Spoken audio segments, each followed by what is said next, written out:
Depois de um dia cansativo, eu acredito que a maioria de vocês gosta de ficar alguns minutos, ou até mesmo horas, mexendo no celular antes de dormir. Porém, de vez em quando, nos deparamos com coisas tão perturbadoras na internet, que são capazes de tirar o nosso sono por um bom tempo. Fala galera, aqui é o Drake, e hoje no Abismo do Medo, nós iremos acompanhar 3 resgates de situações assustadoras que eu encontrei na internet.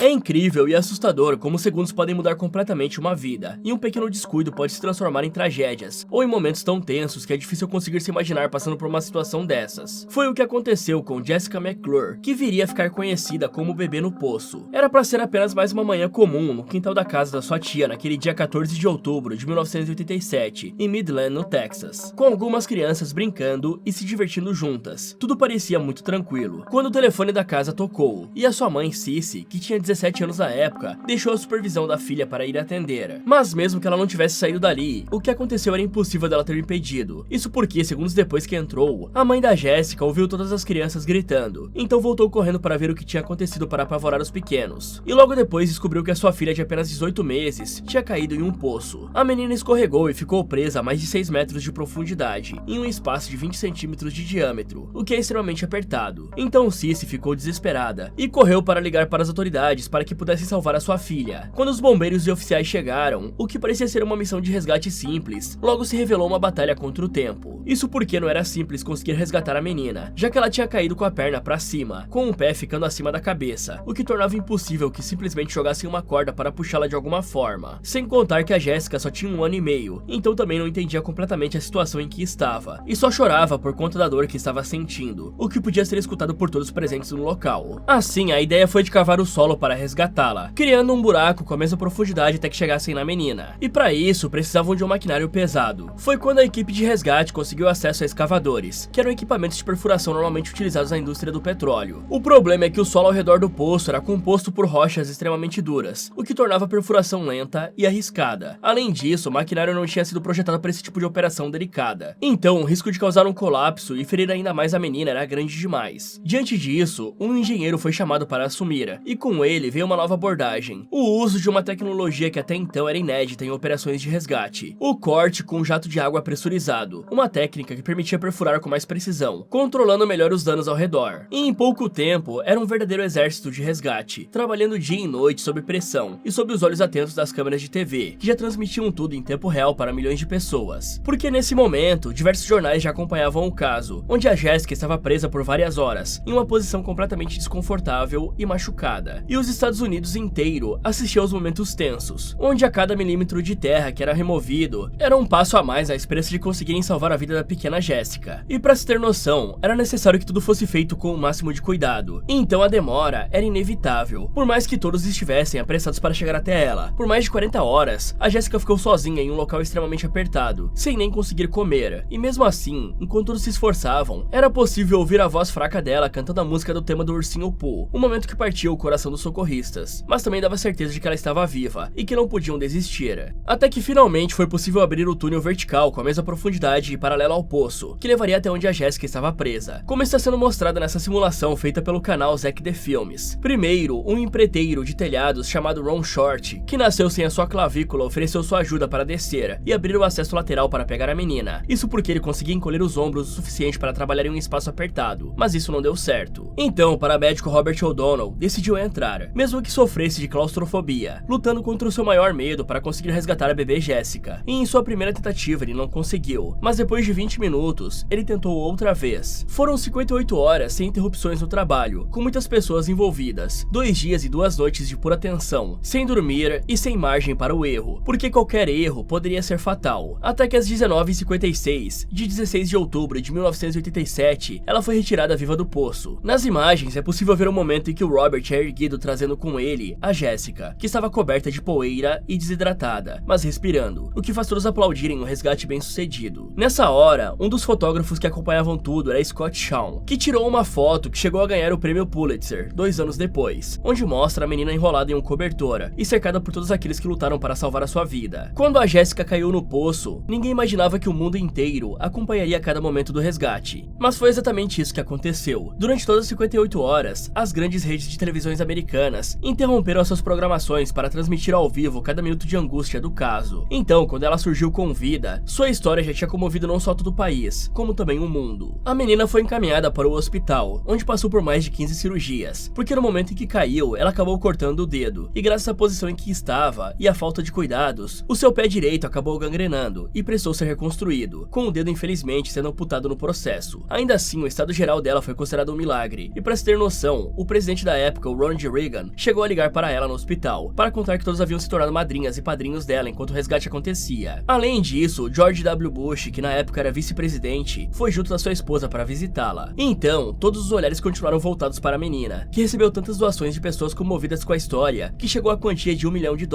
que seus pais depositaram em uma conta para que ela pudesse retirar quando ficasse adulta. Mas essa história não teve um final feliz para todas as pessoas. Isso porque o Robert, o bombeiro que entrou no buraco para resgatá-la, se tornou um herói nacional por sua bravura, mas sua fama foi passageira, e ele rapidamente perdeu todos os holofotes, voltando ao anonimato. Só que diferente da Jessica, que cresceu e esqueceu completamente todas as lembranças desse trauma, o paramédico nunca conseguiu apagar da sua mente nenhum detalhe de toda aquela situação, que continuou o assombrando por muitos anos. Até que em 95, quase 10 anos após o resgate, ele acabou desistindo da vida. Enquanto isso, na vida adulta, a Jessica buscou uma existência longe da mídia. Ela se casou e teve 2 filhos, construindo sua família em uma casa que comprou com aquele dinheiro que recebeu, que teve acesso ao completar 25 anos. E mesmo com a sua insistência em se manter anônima, as pessoas que viram aquilo ao vivo nunca esqueceram a sua história, que chegou a ganhar um filme chamado O Resgate de Jessica, que pode ser encontrado completo aqui no YouTube, que mostra com mais detalhes e uma forte dramatização todos os momentos de tensão que a equipe, os familiares e a própria Jessica viveram. E inclusive foi a partir desse filme que a primeira dama aqui do canal recebeu o seu nome. Mas apesar disso, infelizmente, nem todas as histórias com crianças presas em poços têm o mesmo desfecho, já que em janeiro de 2019, mais de 30 anos depois do caso da menina, o mundo voltou a parar diante de uma tragédia parecida, dessa vez na Espanha, onde um menino de apenas 2 anos de idade, chamado Julen Rossello, estava com a família fazendo um passeio perto de regiões montanhosas, perto do vilarejo de Totalan, quando caiu nesse poço estreito que está aparecendo no vídeo, com mais de 100 metros de profundidade e somente 25 centímetros de largura. Só que diferente do caso da Jessica, Julen não ficou preso próximo à superfície. Ele caiu profundamente, deslizando por metros até atingir um ponto onde ficou preso por terra e pedras que desabaram com a queda. Então a profundidade e o formato do poço tornaram o resgate ainda mais difícil. E só depois de 13 dias de trabalho, os socorristas chegaram até ele, descobrindo que o menino não tinha resistido à queda, já que o seu corpo foi encontrado a 71 metros de profundidade. Esse caso devastador levanta um ponto importante, que também pode ajudar a entender por que a Jessica sobreviveu, que é a posição em que ela caiu, já que o seu pé para cima provavelmente travou o seu corpo e impediu que ele escorregasse mais fundo. No fim, esses 2 casos com finais tão diferentes nos lembram do perigo de deixar estruturas como poços e valas com perfurações abertas, especialmente em áreas onde há circulação de pessoas, e ainda mais de crianças, pois essas tragédias poderiam ser facilmente evitadas.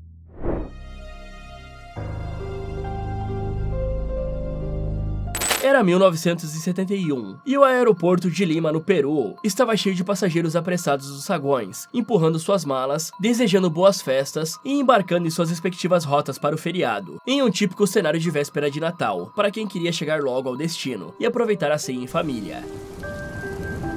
E no meio de tudo isso, havia Juliane Koipek, uma adolescente alemã de 17 anos, filha única de 2 biólogos renomados, que havia se mudado para o Peru, anos antes, para trabalhar em uma estação científica no meio da floresta amazônica. Então ela cresceu cercada por natureza, livros e pesquisa, e desde pequena acompanhava os pais em expedições, aprendendo a identificar espécies, reconhecer sinais da floresta e conviver com a natureza de forma consciente. Naquele dia, ela e a mãe Maria planejavam pegar o voo Lança 508, rumo à cidade de Pucallpa, onde o seu pai já as esperava para celebrar o Natal, e a viagem seria curta, com menos de 1 hora para que chegasse ao destino. Mas o tempo estava estranho, o céu escureceu do nada, e nuvens pesadas se formaram no horizonte, fazendo surgir uma atmosfera inquietante. E apesar das preocupações de alguns passageiros, o voo foi liberado, já que era véspera de Natal, e ninguém queria adiar os planos de todos. Assim, o avião decolou normalmente, com a Juliana sentada ao lado da mãe, observando a paisagem pela janela, sem saber que nos próximos minutos, a sua vida mudaria completamente. Foi aproximadamente meia hora depois da decolagem, quando o voo 508 cruzava a Cordilheira dos Andes, em direção à floresta amazônica, que a turbulência aumentou, e os relâmpagos começaram a cortar o céu, deixando todos apreensivos. E então, um clarão tomou conta de tudo, junto de um estrondo aterrorizante. Isso porque um raio atingiu em cheio a asa direita da aeronave. Só que para piorar, não só a asa foi despedaçada, como todo o avião, fazendo ele se desfazer no ar a mais de 3.000 metros de altura, com os assentos, bagagens e pedaços da fuzilagem despencando. E a Juliane, que ainda estava presa ao assento, caiu em meio à selva, com vários outros passageiros na mesma situação. Agora, imagine o momento desesperador que ela passou, que deve ter durado vários segundos de queda livre, sabendo que seu destino seria o pior possível, sem ter nada que pudesse fazer para se salvar. Só que algo incrível aconteceu. De todos que estavam no avião, apenas a Juliane conseguiu sobreviver a isso, algo que beira o impossível. Então ela acordou em meio à mata, sem saber exatamente onde estava. A última coisa que lembrava era de estar no avião, já que o choque tinha feito a sua mente apagar o momento perturbador que tinha vivido. E agora ela via apenas as copas de árvores, e ouvia o som abafado da floresta, com a selva amazônica cercando ela por todos os lados. Ela ainda estava presa ao assento, com os restos da poltrona enroscados nos galhos, e o cinto se mantinha firme. Essa queda foi amortecida por uma combinação insana de sorte e vegetação densa, mas mesmo assim o impacto havia deixado marcas. Juliane teve a clavícula quebrada, cortes profundos, inchaço no rosto e o corpo coberto de hematomas. Ela estava descalça, sem óculos e sem suprimentos. Foi aí que os anos de convivência com os pais começaram a fazer diferença, porque ela sabia identificar os sons, reconhecia padrões e, principalmente, lembrava de uma lição fundamental em casos assim, que é seguir a água. Isso porque um rio sempre levava a algum lugar onde havia vida humana. E então, ainda cambaleante, a jovem começou a procurar por um curso d'água, até que finalmente encontrou um pequeno riacho, saciou a sua sede e começou a seguir o seu fluxo. Ela não sabia quanto tempo passaria ali, nem o que encontraria, mas sabia que precisava andar. Nessa hora, cada passo era uma luta contra a dor, o medo e o cansaço. E quando a noite chegava, ela dormia no chão, coberta por folhas, sofrendo com os insetos e sob a ameaça constante de animais maiores. Durante esse tempo, a sua única fonte de energia era apenas alguns doces encontrados entre os destroços pelo caminho. E mesmo com tanto esforço para se manter viva, a pior parte ainda estava por vir. Quando dias depois, percebeu que suas feridas estavam infestadas por larvas, que estavam a devorando viva, e ela não tinha como se livrar delas, porque lavar os machucados não era o suficiente para isso. A jovem já havia perdido a noção do tempo, e com a exaustão tomando conta depois de 10 dias caminhando, o seu corpo estava fraco, tinha as feridas inflamadas e os pés em carne viva. Foi quando surgiu algo que certamente deve ter enchido ela de esperança. Era uma cabana de madeira, aparentemente abandonada, mas marcava a presença de pessoas no lugar. Quando entrou, ela encontrou um galão de gasolina, que em um ato de desespero, misturado com as lembranças dos ensinamentos que já tinha recebido, usou para limpar as feridas, sentindo uma dor indescritível, mas acabou que funcionou. Então ela se deitou no chão do lugar, e pela primeira vez desde a queda, conseguiu dormir com segurança, e um pouco mais livre de insetos. E por conta da cabana estar abandonada, havia a chance dela acabar ficando ali por vários dias, ou ter que voltar a andar para continuar tentando encontrar a civilização. Mas quando acordou no dia seguinte, ela ouviu as vozes de 3 lenhadores que a encontraram ali, e ela estava muito magra, coberta de lama e picadas, mas viva. A princípio, eles ficaram sem entender o que estavam vendo, mas mesmo com a dificuldade dela em falar, os lenhadores conseguiram entender que a jovem precisava de ajuda. Assim a colocaram em uma canoa, e navegaram por horas até um vilarejo onde finalmente ela pôde receber um atendimento primário, para depois ser levada a um hospital. E o seu pai, que acreditava ter perdido tanto a filha quanto a esposa, quando ficou sabendo sobre a Juliane, se apressou para ir até o hospital onde ela estava, e quando a viu, chorou, não só por reencontrá-la, mas porque sabia que ela era a única entre os 92 passageiros que estava viva. Com o tempo, as feridas físicas dela se curaram, mas as emocionais demoraram muito mais. A situação que ela viveu foi algo simplesmente assustadora, mas mesmo assim a jovem seguiu o caminho dos pais, e se formou em biologia, e usou o conhecimento como uma forma de honrar tudo o que viveu e quem perdeu. Décadas depois, a Juliane publicou o seu livro, intitulado De Quando Caí do Céu, uma autobiografia em que narra cada momento da queda, da selva e da reconstrução que precisou fazer para sobreviver ao trauma. Já em 1974, foi lançado o filme Milagres Ainda Acontecem, uma dramatização da tragédia, mas foi em 98 que a história voltou a ganhar destaque, quando Werner Herzog, que por coincidência quase pegou o mesmo voo naquele Natal, dirigiu o documentário Asas da Esperança, levando a Juliane de volta ao local da queda, momento que marcou também a sua superação sobre tudo que viveu durante e depois da tragédia.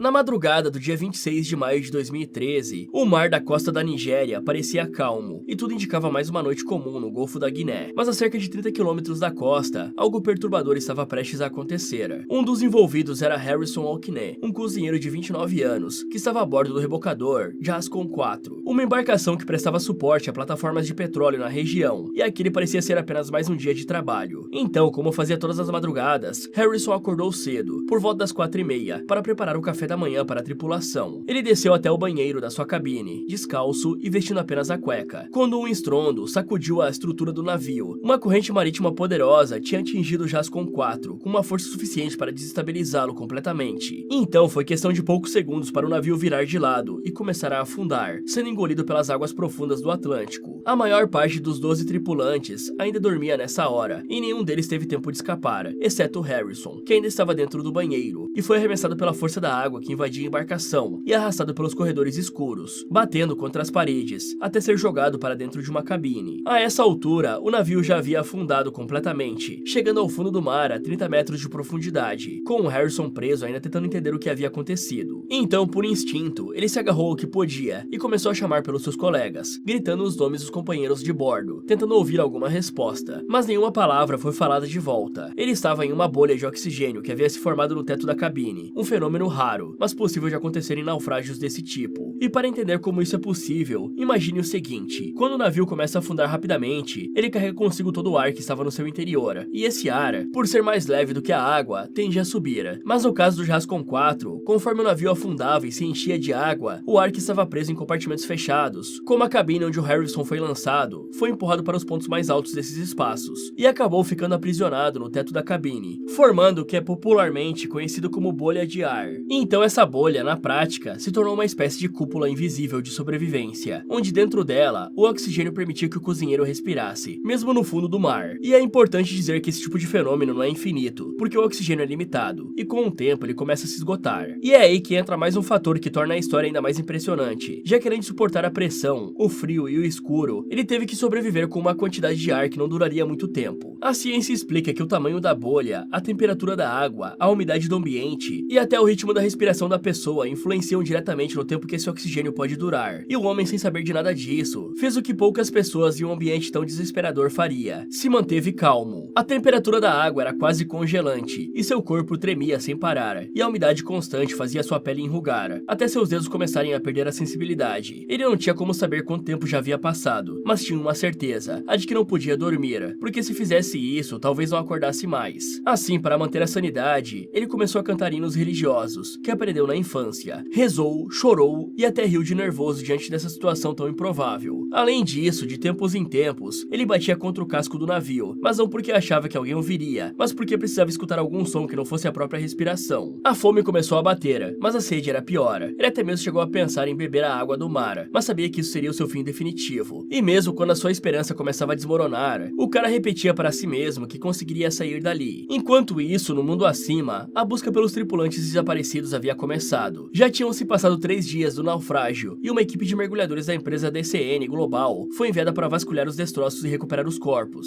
Então, com câmeras presas aos capacetes, os mergulhadores começaram a entrar no Jascon 4, passando de sala em sala, documentando o que viam e a localização dos corpos em um ambiente completamente silencioso. Até que um dos mergulhadores ouviu batidas ritmadas, e seu primeiro pensamento foi de estar ouvindo coisas, até porque jamais passaria pela cabeça de alguém que ainda havia um tripulante vivo. Mas as batidas se repetiram, e ele se aproximou, e quando estendeu a mão para dentro da água, outra mão agarrou ele. A câmera registrou tudo. Nas imagens é possível ver o Harrison com os olhos arregalados e parecendo um tanto perdido e apoiado aos destroços, enquanto o mergulhador se assustou, mas logo ele entendeu do que se tratava. De que realmente, contra todas as probabilidades, tinha uma pessoa que sobreviveu ao naufrágio, e imediatamente começaram os procedimentos de resgate que não eram nem um pouco simples, já que o cozinheiro tinha passado 60 horas sob pressão a 30 metros de profundidade. Então ele não podia simplesmente ser levado à superfície, pois a diferença de pressão causaria um colapso fatal. Isso porque quando mais fundo você vai no oceano, maior é a pressão da água ao seu redor. Isso acontece porque a água, diferente do ar, é pesada, e cada metro de profundidade acrescenta mais peso sobre o corpo humano. Então, aos 30 metros de profundidade, a pressão era cerca de 4 vezes maior maior do que a pressão que estamos acostumados.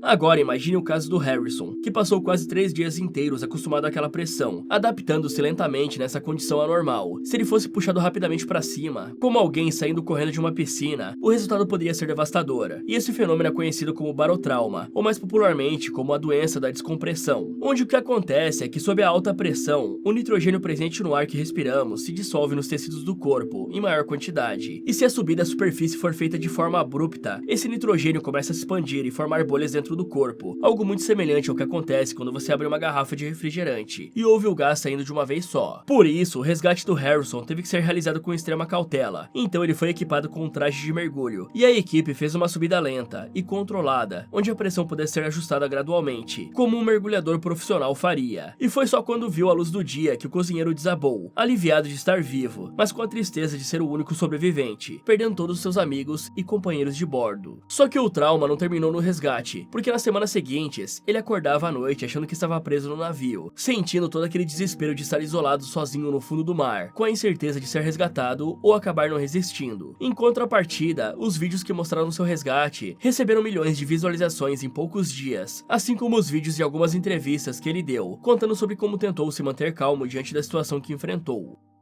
Fala galera, você já conheceu algumas dessas histórias incríveis? E qual dessas situações você achou a mais assustadora? Me contem nos comentários. Muito obrigado por assistir e até o próximo.